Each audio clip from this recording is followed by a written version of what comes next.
देवकी परमानंदम कृष्णं वंदे जगद्गुरुं शंकरं शंकराचार्यं केशवं बादरायणं सूत्रभाष्य कृतो वंदे भगवतो पुनः पुनः। श्वेत सूरजवंशी तापड़िया संस्कृत महाविद्यालय इस पवित्र प्रांगण में मुख्य अतिथि के रूप में विराजमान श्री बजरंग लाल जी तापड़िया साहब, ज्योतिष में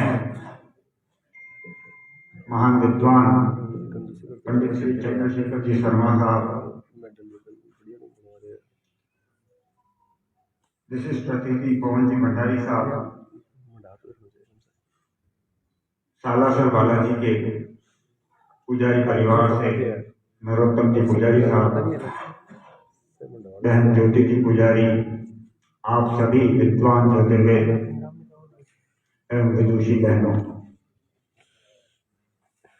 सर्वप्रथम मैं श्री रवि जी का बहुत बहुत आभार ज्ञापित करता हूँ कि उन्होंने मुझे यहाँ निमंत्रित किया और मुझे आप सबसे मिलने का अवसर प्राप्त हुआ।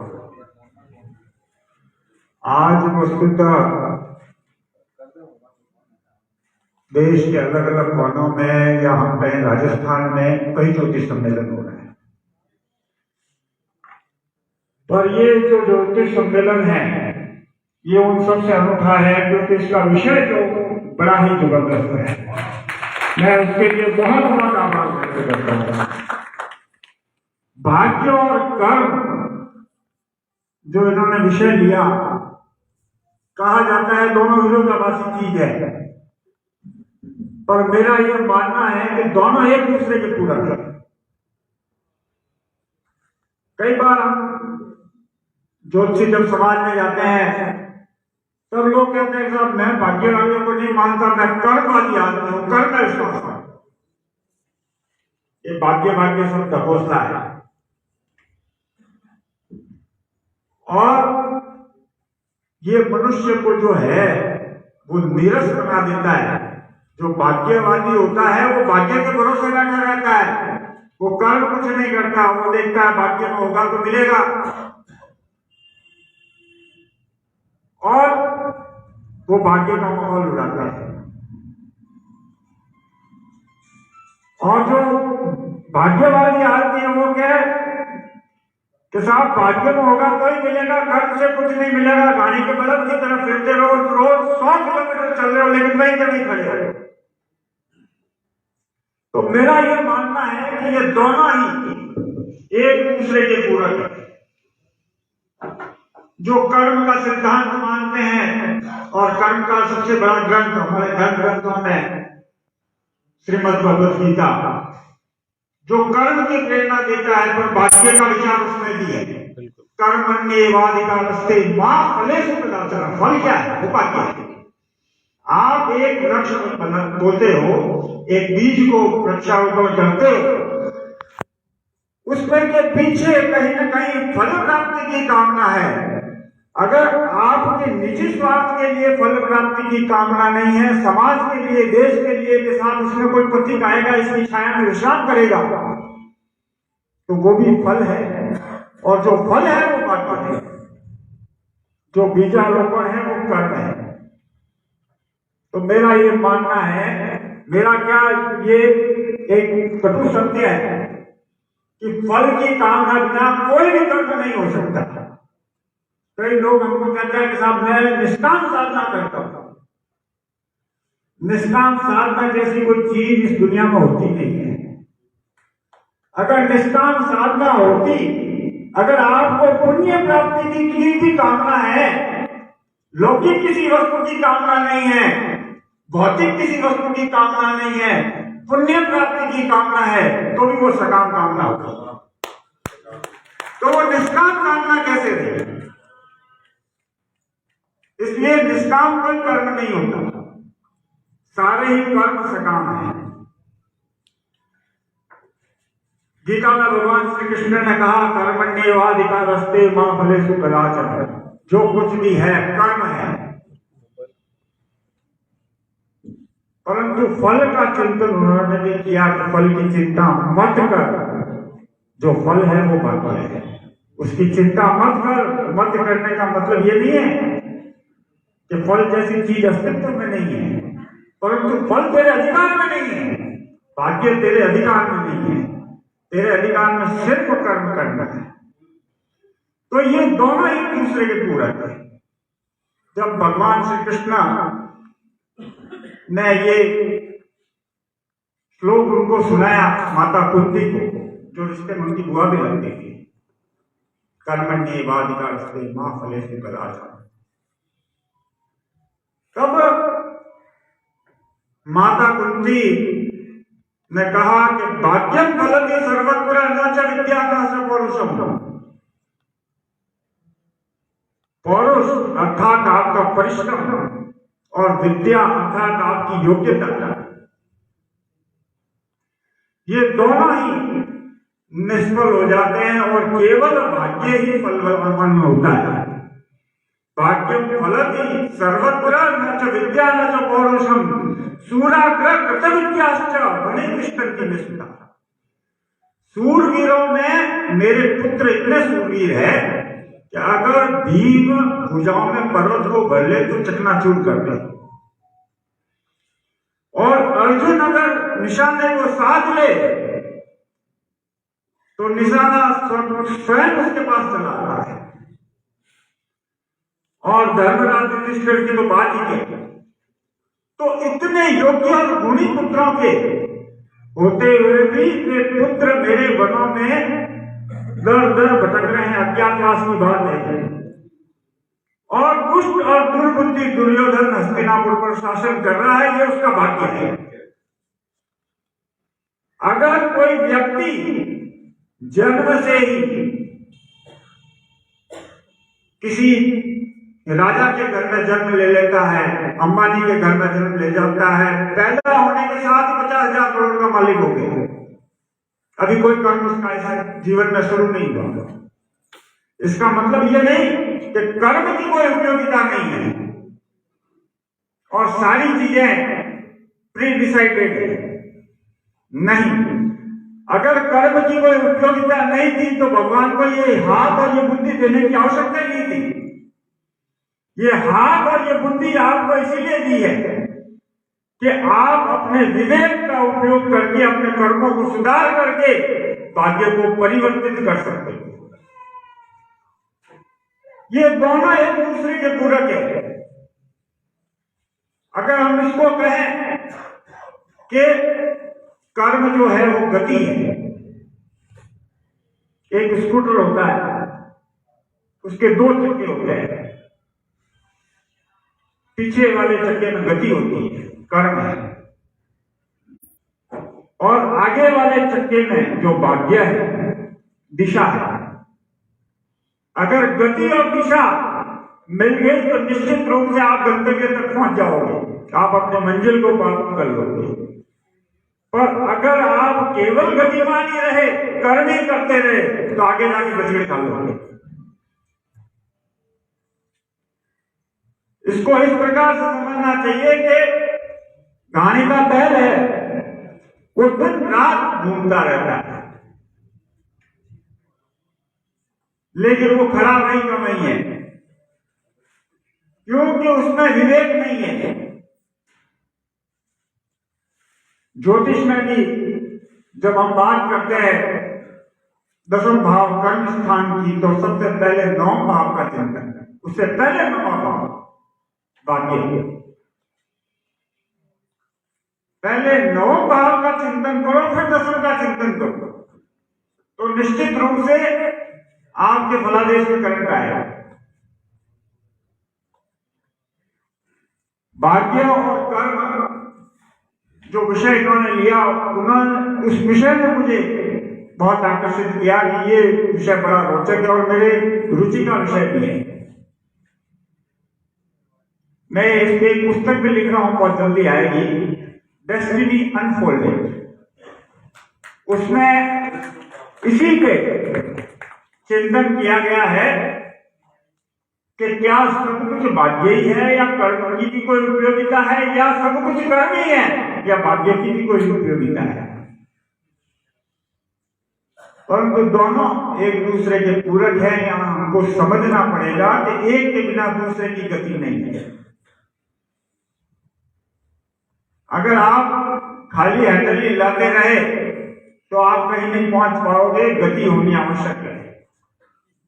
अगर आपके भाग्य के साथ कर्म का योगदान हो गया तो निश्चित रूप से व्यक्ति ऊंचाइयों को प्राप्त करता है, इसमें कहीं कोई संशय दोहराया नहीं है। परंतु इसको समझना बहुत आवश्यक है। प्राय दोनों एक दूसरे के विरोधी समाज में समझे जाते हैं। हालांकि ज्योतिषी समाज से बेहतर दृष्टि रखता है, इसीलिए उसको त्रिकालदर्शी कहते हैं। जो आम आदमी को दिखता है उससे थोड़ा दूर तक ज्योतिषी देखता है, तभी ज्योतिषी को देवज्ञ कहा जाता है। देव मतलब भाग्य। जो देव का विचार करता है वो ज्योतिषी है। ज्योतिष में एक भाई, मैं नाम स्मरण नहीं कर रहा हूं, विस्मृत हो रहा है, चिकित्सा विज्ञान में बात कर रहे थे, मेडिकल एस्ट्रोलॉजी। तो ज्योतिष में यहां तक कहा गया है कि पूर्व जन्म कृतम पापम व्याधि रूपेण बाधते।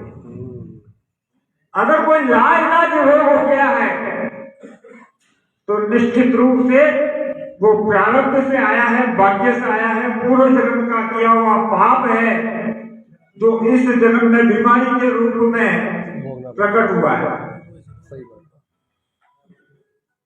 हालांकि ज्योतिष में कुंडली का पूर्व जन्म देखने की भी विधा है। हम पूर्व जन्म में भी जान सकते हैं। अगर ज्योतिषी अपने विवेक का, अपने तप का, अपनी ऊर्जा का इस्तेमाल करे तो वो भूत भविष्य वर्तमान तीनों का फल कथन कर सकता है। इसमें कहीं कोई संशय दोहराया नहीं है। और हम तो राजस्थान के इस क्षेत्र में बैठे हैं जहां ज्योतिष बड़े ही जबरदस्त रूप से फल मिल रहा है, जहां ज्योतिष बकायदा विश्वविद्यालयों में, महाविद्यालयों में अध्ययन करवाया जा रहा है और एक नवीन ज्योतिषियों की खेप तैयार हो रही है जिनकी प्रवृत्ति अनुसंधानात्मक है। भाई रवि जी पंचांग के बारे में बात कर रहे थे, मैं भी पंचांग करता हूँ दुर्भाग्य से, सौभाग्य से। ऐसा है कि पंचांग करता कवि जी जैसे बात कर रहे थे कि भाई ज्योतिष पूरी दुनिया को ठगता है और पंचांग करता उनको ठगता है। पंचांग करताओं पे एक थोड़े समय पहले एक बहस भी हुई थी, बड़ा जबरदस्त, क्योंकि पंचांग करताओं की बात चली है। तो पंचांग करता जो है वो प्राय समाप्त से हो रहे हैं, क्योंकि पंचांग करता जो है वो सिद्धांत ज्योतिष की उपासना है। अब सिद्धांत और फल, वही भाग्य और कर्म। फल ज्योतिष जो है या फलित ज्योतिष जो है वो फलों की विद्या है। आप फल कथन करते हो तुरंत निर्माण का हाथ उसकी जेब में जाता है। लेकिन अगर हम षड्वर्ग, षोडश वर्ग, अष्टक वर्ग, विंशोत्तरी दशा, षोडशोत्तरी दशा, कालचक्र दशा, त्रिभंगी दशा तक की गणित कर लेते हैं तो उसको कोई मतलब नहीं होता। पंडित जी बताओ क्या है इसमें लिखा क्या है? परंतु फल का आधार जो है वो सिद्धांत ज्योतिष है। एक बार एक राजा और एक पंचांगकर्ता के बीच में बहस हुई।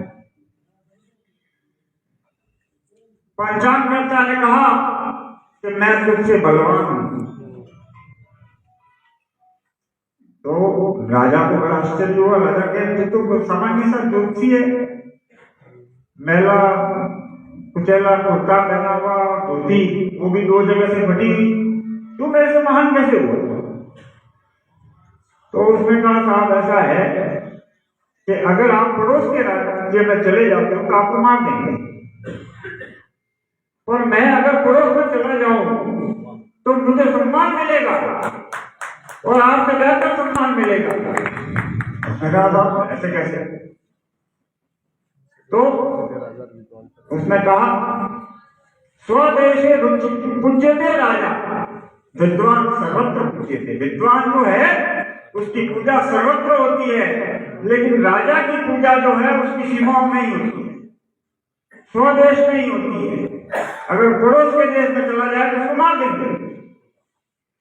राजा को बड़ा आश्चर्य हुआ और बात सही भी थी। वो उसको सम्राट के पास ले गए। बोले अब तो बोल, इनका तो पूरी पृथ्वी पर शासन है, जो मुझे कहा वो उनको कहे। उसने कहा बिल्कुल, मैं इनसे भी बलवान हूं। बोले कैसे? ये तो कहीं भी चले जाए तो इनका सम्मान वैसे ही पूरी पृथ्वी पर शासन। उसने कहा कि चतुरंग बनो राजा। हे राजा, तू अपनी चतुरंग से 4 अंगनी सेना से बलवान है। जो 4 अंग है, हाथी, घोड़े, पैदल, उनसे तू चतुरंगनी सेना से बलवान है। तू फोर्सफुली लोगों को बाध्य करता है कि मेरे आदेश मानो, मेरी आज्ञा मानो। हम पंचांग बलवान हैं, मैं 5 अंगों से बलवान हूँ। 4 अंगों से बलवान बड़ा या 5 अंगों से बलवान बड़ा? हम पंचांग बलवान है, आकाश बलवान है। इसका तो पृथ्वी पर ही शासन है और मेरा आकाश पर शासन है। कौन सा ग्रह कब अस्त होगा, कब बकरी होगा, कब मार्गी होगा, मैं ये तुरंत बता सकता हूँ। आकाश में कौन सा ग्रह कहाँ छुपा हुआ बैठा है, किस ग्रह के साथ युति चल रही है और उसका मनुष्य जीवन पर क्या प्रभाव पड़ेगा, ये निश्चित रूप से मैं यहाँ बैठा कर बता सकता हूँ। इसलिए मैं 5 अंकों से बलवान हूँ और आकाश पर मेरा शासन है। निश्चित रूप से आज का विषय बहुत ही रोचक और महत्वपूर्ण रहा। मैंने ध्यानपूर्वक सारे श्रोताओं का उद्बोधन सुना। कल मैं थोड़ा सा वंचित रह गया, पर भाई रवि जी का बहुत बहुत आभार, मुझे यहाँ बुलाया। समय की अपनी मर्यादाएं हैं। मैं आप सबका बहुत बहुत आभार ज्ञापित करता हूँ कि आपने बहुत ध्यान से धैर्यपूर्वक मुझे सुना। आभार। बहुत बढ़िया रमेश जी सर, बहुत बढ़िया। बहुत बहुत धन्यवाद। जिस प्रकार से नाम है वैसा ही कार्य है। रमेश जो नाम है, रमेश रमा प्लस ईशः गुण संधि है। संधि भी गुण है और वाक्पटुता में भी गुण है। वैसे रमायाः ईशः जहाँ वर्तते सह रमेशः, जो लक्ष्मी के जो ईश्वर है, वैसे रमेश विष्णु का परिचायक पर्यावासी नाम है। बहुत बहुत धन्यवाद आपका। इसी क्रम में मैं श्रीमान